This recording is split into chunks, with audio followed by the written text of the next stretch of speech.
Hi everyone, my name is Nicole Fasciano, and currently I am here with the Athletic Director here at Merrimack College, Jeremy Gibson. How are you doing today, Doing great, Jeremy? Thanks for having me. Awesome. So we're just going to kind of ask a couple of questions about how the D1 transition has been going. So my first question is, what are some of the regulation and compliance changes that have been going on since transitioning to going to D1? So that's one of the most challenging aspects of this transition. Fortunately, we've had Division I men's and women's ice hockey programs for a number of years.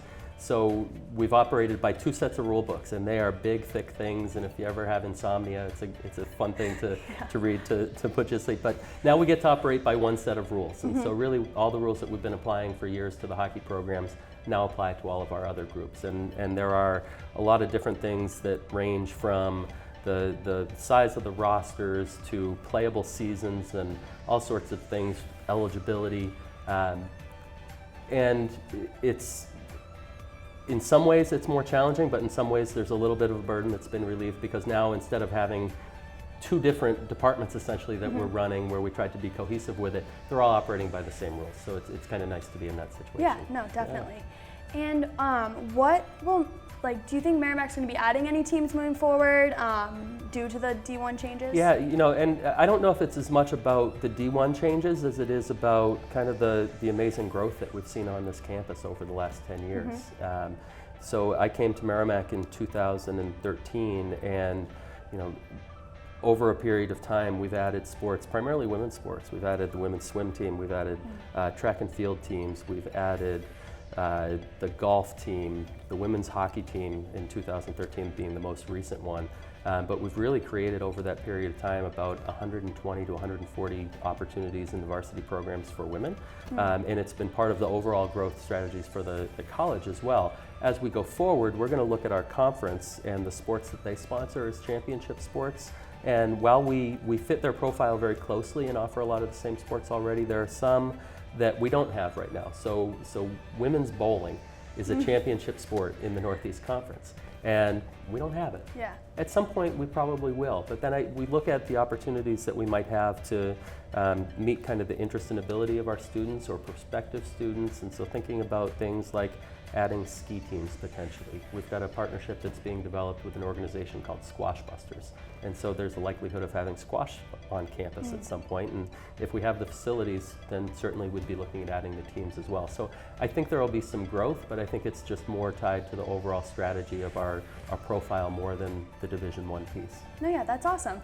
And how many students currently here are athletes, and do you see that number increasing now that we're going to? Yeah, so we've been steadily increasing for a number of years as well. Again, going back about 6 or 7 years, our student athlete profile, we had about 400 to 420 varsity student athletes. We've now got about 680 on campus already, and that's up from last year by about 50 student athletes. We'll continue to see some roster growth in some sports. As we continue to add some of those other sports, we'll look at growing a little bit more. We've also seen growth in our club sport programs, and we've got over 400 students on campus now participating in club sports. So it's great that it's part of the culture on this campus. It's a really vibrant athletic culture, and it's fun to be a part of that. Yeah. And how does this recruitment change? How do you see it growing, expanding of where you guys will be recruiting from? Yeah, so I think more and more of the sports are going to look more like the profile of the hockey recruits I've looked in the past, not necessarily quite as international as those sports have been. Hockey, we've always had a lot of players from Canada on both the men's and women's side, from some of the Scandinavian countries. Soccer has always been an international sport with a lot of South Americans and Europeans on the team. But most of our other sports were very regional, and our strategy for recruiting was to really win the best Division II talent in our area. And we had a lot of success doing that. We're still going to try to be winning our backyard from a recruiting standpoint, but from a geographical point of view, we're going to be a lot broader. So looking at sports being down more in the New Jersey, Pennsylvania area, it's part of why this conference is such a good fit for us, because so many of the other schools are spread out down into Connecticut, New Jersey, Pennsylvania. But we're seeing more and more coaches going down to Florida, going to Texas and California, and really all over the country, and identifying the best talent that's out there. And it's it's a really competitive process to try to A, identify the best student athletes, and B, there are so many other schools competing for them as well. But we've been thrilled by how well Merrimack's been received by these kids, and we've got a lot of them already committed to coming in. Awesome. And so what are some of the challenges and opportunities that you guys have faced so far with going D1? Yeah, so the biggest challenge, frankly, was the timeline of putting our schedules together. Yeah. So we're just a little over a year past the time where we got the invitation to join the conference. And we held a great celebration on campus to celebrate that. And we've been really with our foot on the gas pedal trying to make sure that we had all the schedules in place. So a schedule for one of our varsity sports, there are really two pieces of it. They play their conference schedule, which is all the other teams that are in our conference, and then there's a non-conference portion, which depending on the sport might make up about a third of the games that they play. So we have the conference schedule for almost all of our sports, but we've had to go out and find these other non-conference games, and some of the sports schedule their games years in advance.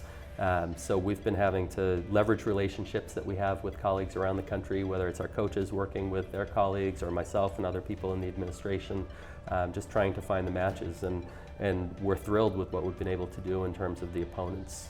We have football going down this weekend to play at Lehigh. They're one of the really historic programs in college football. They've been around for, I'll make up a number, but 100 years of football down there, and here we are, just our 5th game into being a Division I program, and we're competing against them. Future years, we have games that are scheduled for 4 years in a row against schools like Holy Cross. We're going to be playing at Harvard, UNH next year. So it's really the profile of the schools, but that's been a challenge. It's been a lot of work to get to that point, but I'm proud of all the efforts that have gone into it. No, that's so awesome. It sounds so exciting. Yeah. I'm getting excited for you guys. And how are students being kind of helped throughout all this process? I mean, I know with traveling, schoolwork, it must be hard. So how are students being supported? I think one of the great things about Merrimack is there's always been this tremendous network of support around not just student athletes, but all students. The things that we're doing for the student athletes going forward with the Division I piece is a little more focus around the academic side of things, although the academic standards at the Division I level to be eligible are actually higher than they were at the Division II level. So we've always done a really good job of bringing in talented students to be our student athletes.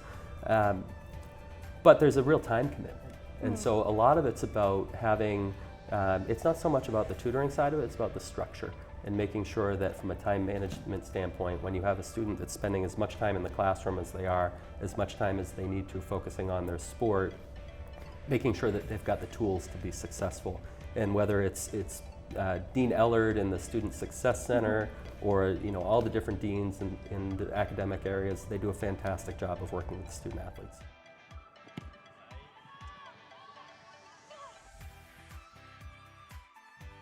At first, it was definitely a scary thought, thinking that we're all going to be going D1 and it's going to be a huge change. But now that we're kind of here, it's been positive attention.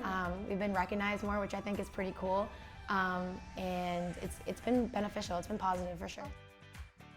It doesn't affect anything. We have the same goal and same mission every day, and that's 1, to win the day, 2, to compete, 3, maximize your opportunities that you get every day, because it's a privilege. And be Mac tough, which means being consistent every day with your work ethic, with the way you compete, things you do on and off the field, and being a great teammate. It's definitely been a change. Obviously last year in the NE10 we were able to make playoffs, and in the past, the few recent years we have been making playoffs, so it's definitely, that part is a big change. But the end goal is still to just compete and show people that we are able to compete at the D1 level. So I mean, at the end of the day, we're trying to achieve that goal. Go out there and do the things you were doing before. If you're doing all the right things, continue that and build on it. Meaning going to class, going to study hall if you have that, having a positive impact in the community, have the same practice habits, still compete, still go hard, still work hard, still play fast, and still play for the man next to you. So travel-wise, it's definitely been different. Last week we had a 10-hour bus ride, which was, pretty long. So that was definitely a lot different than last year. But we have a really good team, so it was fun. The traveling, I would say that's been probably the biggest difference. Not the competition or anything, just the traveling. But guys have embraced it. It's been nice to go and play some new teams and see some different places, because football gives you the opportunity to take you places that you couldn't really go if you don't have those opportunities. And guys are still enjoying it now, and they're going to keep enjoying the travel we have until the end of the season. So there's been like a little bit of pressure on us, but I think it's good pressure, honestly. I think it's a way for us to show what we're able to do, and without that pressure, like, nobody would care as much as they do now. So I think it's definitely positive. I don't feel any more pressure being an athlete or a student because Merrimack has such a high academic standard here. That was always high.